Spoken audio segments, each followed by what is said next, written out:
great time anyways.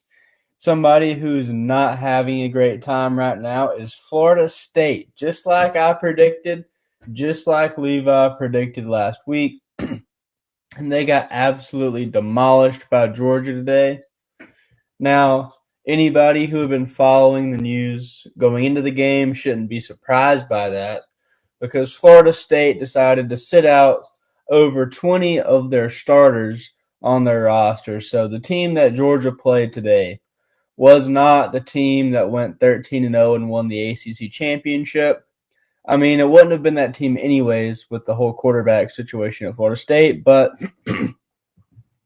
it wasn't even close to that team as they were mostly playing true freshmen or people way down the depth chart just because the players that did lead Florida State to an undefeated record, rightfully so, felt that there was no use in them risking an injury because before the NFL draft, or even if they're coming back next season for a relatively meaningless bowl game where at best they win and all they get out of it is the ability to argue that they hypothetically could have won a national championship, and at worst they prove the college football playoff committee right and show they would not have been able to win. So they were really in a no-win scenario if they did play. I don't blame them for not playing. That said, it's still sad that you don't get to see the best competition in a lot of these bowl games. I mean, it's kind of like the Pro Bowl in the NFL in that calling it a waste of time is a stretch, but it's just not as fun in actuality as it should be on paper. Because when you look at, you have an undefeated Florida State team, even minus their first and second string quarterback, versus the number one team in the country for most of the season, Georgia team, both with something to prove, and they match up, and you don't even get to see what could have happened because most of Florida State's team sits out. It's just not fun from a fan's perspective. I don't know if there's anything that the NCAA could do to incentivize not sitting out in bowl games. It wasn't just the Georgia-Florida State game that had this happen. Most of the bowl games today, any player who is a lock for the NFL draft pretty much sat out because they didn't want to risk an injury to hurt their draft stock. And I mean, it is what it is, but we didn't get a lot of the key players that would have made today's games a lot more fun, which is unfortunate. But that being said, even if Florida State's team played, I expect the same result. Maybe not to the extent in which it occurred. Georgia beat Florida State 63-3. Now, between that win today and their last win against TCU in the college football playoffs, Georgia has set an NCAA record for, not really a record, but they owned the two biggest lopsided wins in NCAA bowl game history. The one against TCU was bigger than this one. So, I mean, they showed out more in the national championship, but this was right up there in terms of just absolute blowouts. And, I mean, it is what it is. Brock Bowers didn't play. That wasn't a problem. Georgia just put a hurting on them from start to finish. Kendall Milton went for over 100 yards and it had 9 carries. Meanwhile, Brock Glenn, the FSU QB, went 9 of 23 throwing. Those are really the only interesting stats from the game. It was just a straight-up blowout. Wasn't very fun to watch after the first quarter. And exactly what everybody thought would happen, just to a much harsher degree because of all the players sitting out. Now, in terms of the other bowl games today, Ole Miss beat Penn State 28-25 in the Peach Bowl, just right up the road in Atlanta. So it was a pretty close game in the first half, but then the Rebels hit the gas in the third quarter. Jackson Dart went off and threw for almost 400 yards. He ended up with 379. Quinshon Judson had 34 carries, and went over 100 yards. And it was just a nonstop offensive game, pure and simple. Both teams had over 500 total yards, and Michigan was able to just outlast. I mean, an offensive onslaught. You see a lot in boxing. Teams come out swinging early, and then they get gassed and aren't able to continue at that pace for that high octane offense in the second half. And Ole Miss was able to just keep it going for the entire game. More power to them. This was a big, probably the biggest game that isn't for the college football playoffs, because a lot of the narrative coming into the playoff selection committee and a lot of the people who wanted Florida State in the playoffs are pushing is that the SEC is a paper tiger who isn't as good as this reputation suggests. Because if you look at the stats, a lot of the SEC games where they played outside of the conference didn't go in the SEC's favor this season. For whatever reason, they did not have a winning record against out-of-conference opponents. And so in this game, you had probably the third best SEC team in the conference against the third best non-SEC team, or fourth best, I guess, let's see. Okay. Probably the third best Big Ten team in the country. And the SEC was able to get the win.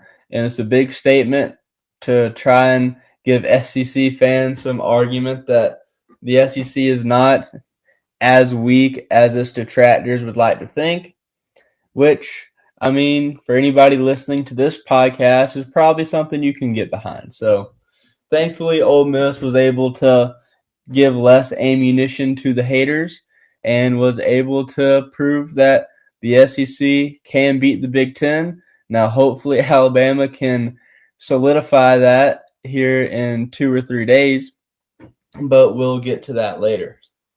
Now, Auburn had to mess up the potential SEC sweep today by getting beat by Maryland 31-13 in the Music City Bowl. Now, as a side reference, I forgot that Nashville is often called Music City. A lot of these bowl games are named after like agriculture and stuff, like the Peach Bowls in Georgia, the Orange Bowls in Florida. But when I heard that Auburn was playing in the Music City Bowl, for whatever reason, my mind went to Motown in like Detroit. So I was thinking that's where they were playing until when I was watching the game, I saw it said they were in Nashville. Then it jogged my memory.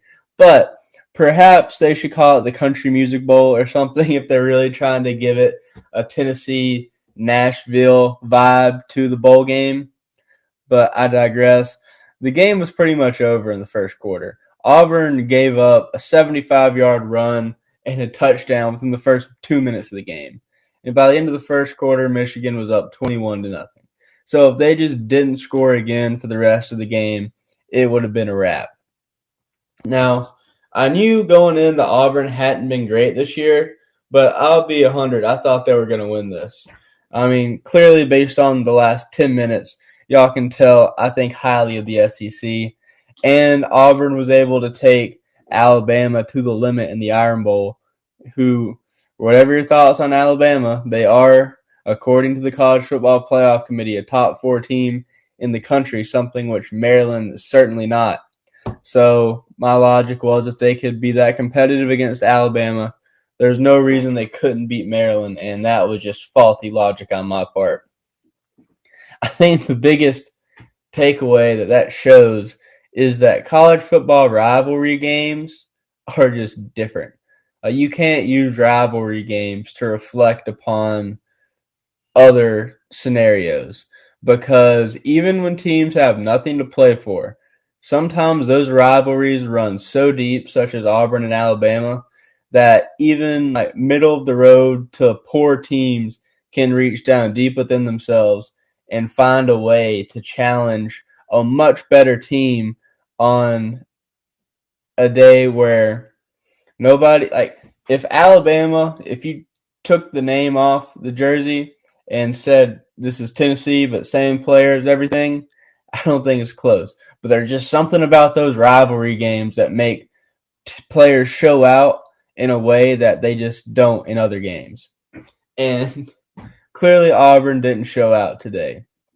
Their backup quarterback had more yards than their starter, despite only throwing 7 completions to the starter's 13. They also played super sloppy on offense. They had 2 fumbles, 2 interceptions. Just not a good game for Auburn, unfortunately. And Maryland is able to hang their hat that they are the kings of Nashville for the next year. Now, getting on to the big boys, and let's talk about some college football games that actually matter and count for something. As much as I love the bowl games, outside of the Rose Bowl and the Sugar Bowl, there's really no point to them aside from just fun fantasy booking, which isn't even as fun as it should be because players sit out. But nobody's going to be sitting out in Alabama versus Michigan or Texas versus Washington.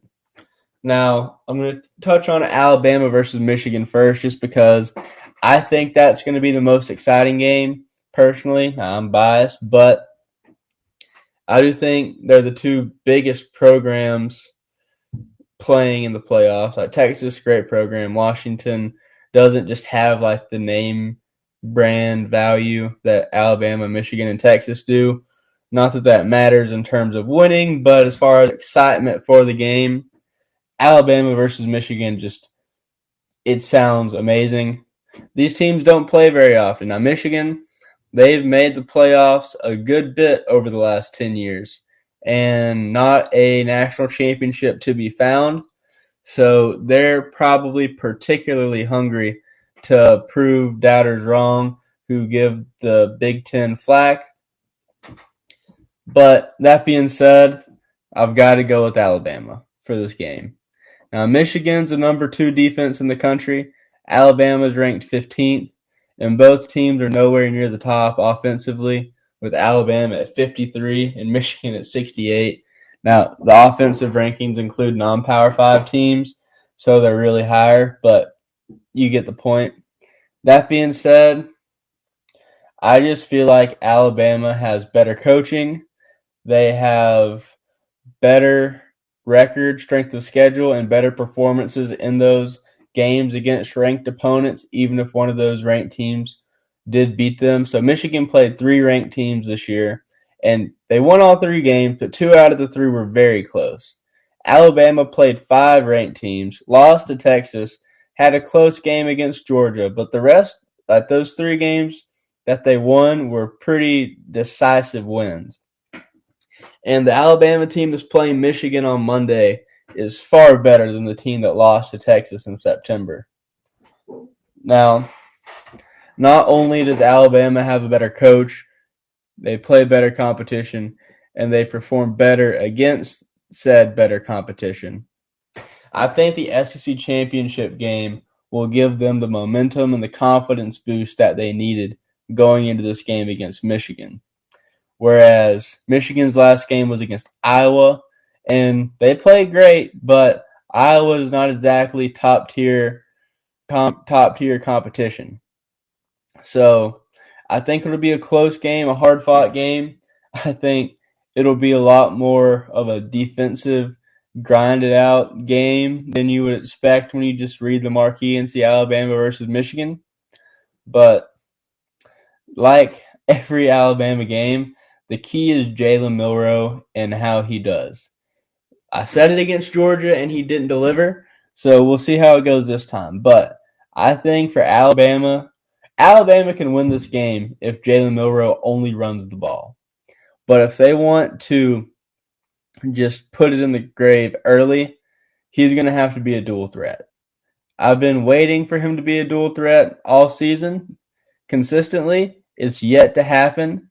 Hopefully, Saban has done something to pull that top-notch throwing arm out of him. I wouldn't bet on it if I were a betting man, but a guy can dream. So I think Jalen Milroe is, as Alabama goes, or as Milroe goes, so goes Alabama. So if he can have a top-tier running game, then Alabama should be good to go. if they can find a way to stifle the run game, make him throw, I don't have confidence that he can win just on his arm alone. So if I'm Michigan, my go-to strategy going into this game is just to find a way to make Jalen Milroe throw the ball. And if they can do that, then, and as the number 2 defense in the country, they should be able to do that, then they'll probably win. But my gut's telling me Alabama.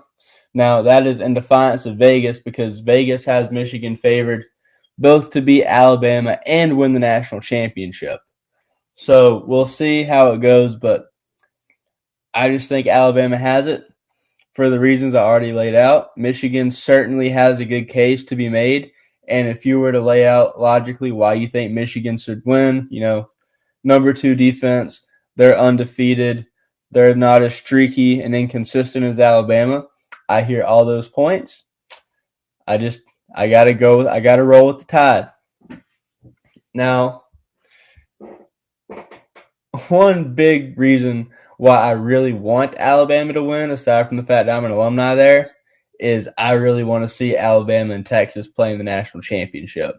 That'd be a good rematch of the 2009 national championship, and it'd be a good rematch of September, just so we can see just how different Alabama is from that team in September that Texas beat. And me saying that does kind of foreshadow my prediction on this one. I think Texas is going to beat Washington. Now, maybe Washington will make me eat these words, and if they do, more power to them. But I don't think much of the Pac-12. Now, I do respect their 2 wins over Oregon.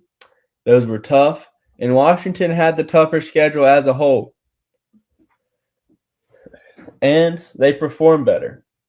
On paper, Washington should win, but just like Alabama, against Michigan, I'm going with my gut about Texas. They have a great D-line and an underrated secondary. I think they have the quarterback advantage, and Steve Sarkisian is a great coach, and he's done a good job turning Texas around this season. So Vegas agrees with me on this one. Despite Michigan's credentials, undefeated, all that good stuff, tougher schedule, better performances throughout the season, Vegas has Texas favored. And I think kind of like Alabama and Michigan, I think that Texas's performance here lives or dies by Quinn Ewers' performance. Now, he hasn't had a bad game all season. This is easily the best season of his college career. And if he can play to that standard, I think Texas has it no problem. But if ZTF and Braylon Trice on Washington can put pressure on him, and I say if Washington gets 2 or more sacks, they'll win the game. But I don't think they will. I think Texas will hold the line, and I think they'll win the game. And if I had to put a prediction on it, I think this will be more of a defensive game than Alabama-Michigan. I think that actually not defensive, offensive. I think that it'll just be a quarterback throwdown, and I can't wait to see it. You've got 2 NFL-bound quarterbacks. You've got some NFL-bound wide receivers. It'll be a good offensive matchup. And my final prediction, numbers-wise, would be Texas scoring 40-something and Washington in like the mid-30s, something to that effect. I think it'll be a close game. I think it'll be a good game, high-octane offense. Going back to Alabama-Michigan, I think Bama wins by 2 scores, with Bama being in the low 30s, maybe high 20s, and Michigan being low 30s, high teens as the final. And that's college football coming up. I'm excited. This will be a big weekend. It being New Year's Eve tomorrow, it can't help but remind me of New Year's Eve last year where Georgia was able to beat Ohio State as the ball dropped. Nothing I don't think I've ever been more synchronized than Georgia kicking the game-winning field goal with 30 seconds left in the year 2022, and the feed at the place I was watching at immediately going from the NFL or the college football playoff game to the ball dropping in New York starting in like 30 seconds. And the place was just so hyped up. It was so much fun. But unfortunately, the games are on New Year's Day this year, so none of that excitement. And moving on to other areas of sports, I went and saw the Iron Claw movie last night based on the Von Erich brothers and World Class Championship Wrestling back in the late 70s to 80s. And I've got to say, as far as biopics go, it's one of the best movies I've seen this year from a movie standpoint, from a historical accuracy standpoint. Gripes, which is perfectly like if you're going into any movie that's based on a historical thing, you're going to have it. But to me, the biggest issue with the movie was they completely cut out a Von Erich brother. Chris Von Erich was not mentioned at all. They kind of combined a lot of his character with Mike Von Erich. For those of you who don't know, the whole gist of the Von Erich family story is that their father of the brothers, Fritz Von Erich, was a professional wrestling promoter in Dallas. He was one of the most popular wrestlers in the country, started his own company, and grew it into be one of the biggest wrestling companies in the country, behind only the WWF, the AWA. It was pretty much number 3, maybe number 4, depending on your thoughts on Mid-South wrestling. But anyways, he made it his company massive off the backs of his children. And in doing so, he basically forced his children to live a lifestyle that was destructive to them. And most of them ended up dying tragic deaths. It's led to the so-called Von Erich family curse being a big talking point in wrestling circles. Now, there in total were, I believe, 6 Von Erich brothers. There was Jack Jr., there was Kevin, there was Kerry, there was David, there was Mike, and there was Chris. So yeah, 6. 5 of them died, all under tragic circumstances. No, I don't believe any of them except for Kevin Von Erich, who is still alive today and helped produce the movie. I don't believe any of them reached the age of 35. 3 of the brothers died from suicide. 1 died at the age of 5 from being electrocuted in a swimming pool, and 1 died from either an accidental drug overdose or an intestinal disease, or both, depending on what story you listen to. Jack Jr. was the one that died young. David died in Japan. He was the first to go of either a drug overdose or an intestinal rupture, or both. Then I believe it was Mike who got toxic shock syndrome. He didn't want to be a wrestler. The movie does a great job of showing how he was a very talented musician, and his father forced him into wrestling. He got injured in the ring, and during the surgery to fix a dislocated shoulder, he was one of the rare occasions where somebody had a surgery go wrong, and he got toxic shock syndrome, had 107-degree fever, and he had a lot of lingering side effects from that, had a depression, committed suicide. His brother Chris was the biggest wrestling fanatic in the family. Chris was the one that was cut from the movie. Always wanted to be a wrestler, and he just didn't have the physical capabilities to do so. He was 5'7", very fragile.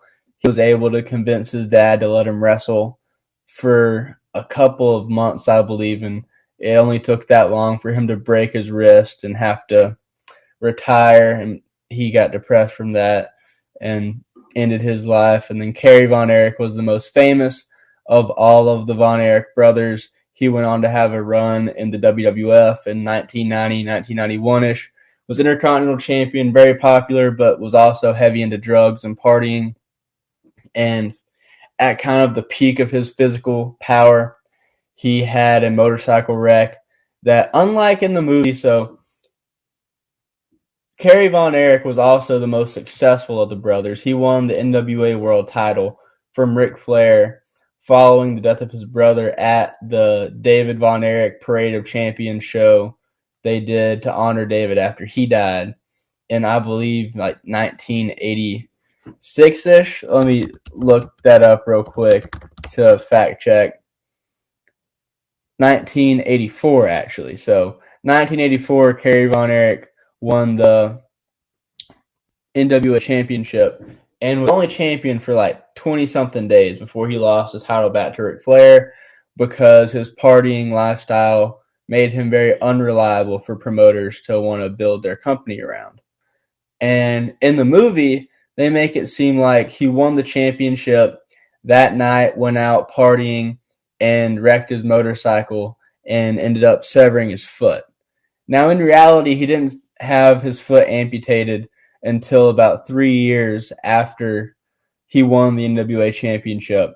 And he actually wrecked the motorcycle and was in the middle of recovering from his foot injury when his father forced him, or not forced, but strongly encouraged him to get back into the ring to help attendance at the house shows. So he came back and rushed back from injury prematurely, and then he re-injured his leg, which is what caused the amputation. So it's a lot more drawn out in real life than the movie simplifies it. Movies do that all the time, but for those of you who are sticklers to truth, that is what actually happened. And he ended up ending his life as well. They show that in the movie. However, it's different in real life was that Fritz, the father, was actually the one that found him, not Kevin, and there was no brawl next to Kerry's dead body between Kevin and Fritz. Kevin, accurately depicted in the movie from a personality standpoint, had the least amount of natural charisma of the brothers, but was a great worker in the ring. They had Zac Efron in there wrestling barefoot. I think he did a good performance as Kevin, though, as I talked about on the podcast when I first previewed the movie, very generous casting choice for Kevin Von Erich. Zac Efron was more jacked in this movie than Kevin Von Erich has ever been in his entire life. He would have been a great choice as Kerry from a physique standpoint because the actor they had playing Kerry was so short. He was like the actor's 5'7". Kerry Von Erich was like 6'3". So in real life, he was like the second tallest of the brothers, and in the movie, he was the shortest of the brothers shown. So that is hard to cast things accurately, but if you were to just watch the movie, you wouldn't really get the sense of the physical presence that Kerry Von Erich had that made him such a superstar to begin with. But on the whole, I think the movie did a great job of showing the bond between these brothers, the pressure that was put on them by Fritz. Fritz very clearly comes off as the bad guy in the movie, and I'm sure in real life it's a lot more nuanced than that. Movies love a good, simple bad guy story. I don't know if he was the horrible father that the movie portrayed, but he was certainly hard-nosed and pushed his kids too hard. Whether it was to the extreme extent that the movie shows where he's just openly telling his one son that his passion in music doesn't matter and that it's a waste of time and he needs to do something like his other brothers, or openly telling them his rankings as far as who his favorite children are. I don't know if that's actually how it was. Maybe it is, but I would imagine that the movie embellished Fritz's hard-nosed style a little bit much. And from a wrestling standpoint, too, there were a lot of wrestling-related like history, context to what was happening that wasn't expanded upon like I would have liked to have seen. I understand why they didn't, but the Fabulous Freebirds only got a passing mention and maybe like a 30-second fight montage, when in reality it was the feud with the Freebirds that made World Class the number 3 wrestling company in the world. Yeah, I would say world. At the very least in the United States. So they didn't really give you any context to why the company got so successful or why it fell off. A lot of it had to do with the Von Erichs dying, but the focus rightfully so, was on the brothers and their relationships with each other. And it was told through the lens of Kevin. And because of that, they also didn't really develop a lot of the Von Erich brothers outside of their relationship with Kevin and in the wrestling ring. So, for example, David and Carrie were both married and had children. And if you didn't know that going into the movie, you wouldn't know it because the movie doesn't show any of them aside from Kevin being married or having families or life outside of wrestling. And it kind of sells it short, I think. A lot of times, I don't understand why movies do this. They take a super interesting story and they can tell it interestingly, but they cut things out that would have just made it that much better. Like, on the whole, I would give the movie like a 7.8 out of 10. But if they would have just had 5 minutes worth of showing Carrie's wife or David's daughter that died of SIDS. Like, there were so many. If they're gonna really talk about the Von Erich family curse, they actually cut out a lot of that stuff because the director himself said he thought it would be too sad to show in the film.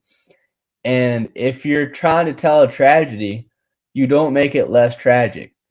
I mean, it's based on a true story. That Von Erich family story is heart-wrenching. That's a big reason why World Class lost its popularity, is because the fans who had invested so much love and energy into this first family of the company just couldn't stand the heartbreak anymore. And it drove them away, and they found other ways to entertain themselves. And that's a big part of the Von Erich story. So to cut Chris because you didn't want to, make the fans watching the movie so too sad. Well, that's the story. That's the story you chose to adapt. And I think if you're going to do it, you have a right to be faithful to it and not just cut out one brother who in real life felt like the forgotten Von Erich brother, so much so that he ended his life early. And to kind of reinforce that after his death, I think is just sad. And they really missed some good emotional moments. I referenced David Von Erich, who was the first brother to die. Right before his own death, he had a daughter who died of sudden infant death syndrome. And I'm sure that was tragic to him, too. That could have been an emotional scene in a movie that is not lacking in emotion. And I think it could have made it that much better to watch. But I would still recommend that movie to anybody. The action's really good. Watching some of the wrestlers they decided to portray get depicted on the big screen was great. The Ric Flair guy, I thought, wasn't his best work, wasn't the best adaptation, but Harley Race was fantastic. Bruiser Brody, a little bit shorter than I would like to have seen, but great casting choice as far as the overall build and the hair. They got that perfect. Gino Hernandez wasn't in it for as long as I would hope. They didn't include Lance Von Erich either. So when a lot of the Von Erich brothers started dying off in the way that